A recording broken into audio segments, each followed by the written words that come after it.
you're over the age of 35, stop everything you're doing right now. After a lifetime of eating fatty foods, you may run the risks of a stroke or heart attack due to plaque buildup in your veins and arteries. To learn how you can reduce your risks, visit youthfountainlab.com or call 1-800-853-7856 today. This may be a life-changing call for you or someone you love.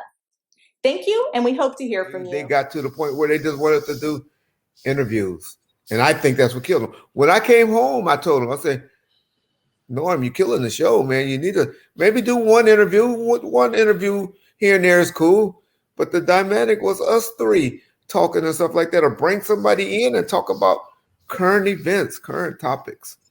But he disagreed. Yeah, it's funny how he did that. But anyway, you also brought up Wack 100 being one of your friends or somebody you talk to. I don't know if you've seen what he's going through on Clubhouse right now. Obviously, he's going into it was in a drama with another YouTuber, and a lot of it stemming around Nipsey and what's been said about Nipsey. What do you think about that whole thing? Well, I know how niggas talk on the phone when they talking to each other one-on-one, and you may have a different energy. Yeah. When you having a phone conversation versus what you put out there in the YouTube world. Wack got caught up saying some stuff that he maybe personally feel and was put it out over there. I can't say if it's true or not what he's alleging. I don't know. He's never talked to me about it, and I never asked him about it. I never known Wack to be a liar, to be honest. I know he know how to play the marketing game. Yeah. I know he's besides my boy Suge Knight, I think he's up there with him. Yeah. I think Russell Simmons and Suge Knight are the best marketers out there, to be honest, in the urban. That's my opinion, Reggie opinion. Some people laugh at me. That's my opinion. But I think they're good at marketing. And P did a great job of marketing his brand. So I think Wack is there. I hate that it's happening because, man, that's some serious allegations, especially for street people in LA. Big U is very respectable out here. To toss his name up there, I think it's some whole ass shit that Hassan did by putting it out there in the universe just because you're mad because something that you've been admitting to and you done talked about that he confronted you about, and you got in your feelings about that. But okay, that's his Reggie opinion. Yep. I don't know. I hate that it happened. I hate that it's out there in the universe. I hope it's not true what it's claiming, but I hope he don't find out to be a liar because that's going to kill off. What people always couldn't say about him is we ain't never really caught him lying. Yeah. Right. Now, a lot of people, Wack was one thing he was saying that this is pretty known out there. Did you ever hear rumors like that about Nipsey? Never. Never. Right. Never. So, man.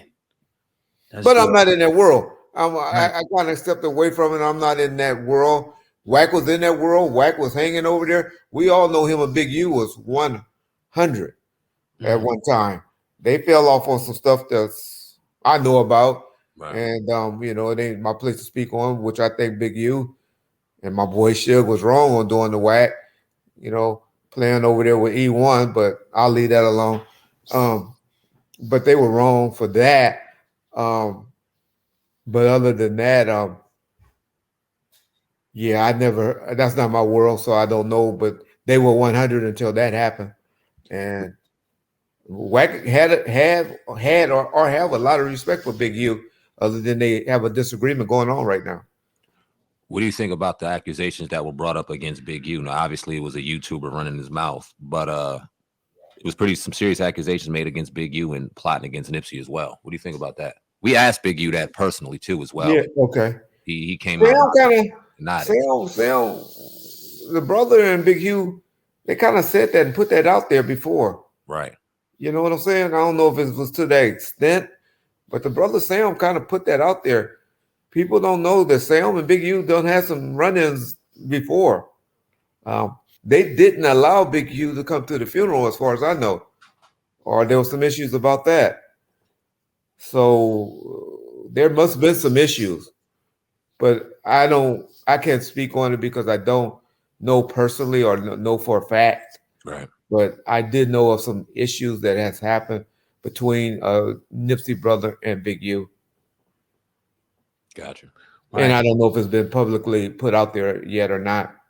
I think they were saying that Big U was it was something that happened between him and Nip, and Big U had to see him and deal with that situation, and Sam wasn't letting it happen. You ain't touching my brother. You ain't seeing my brother. I think that's some gunplay. I think it was some gunplay and stuff like that. But okay. Yeah. Another part to that story, man, being as though you was an ex-cop, right?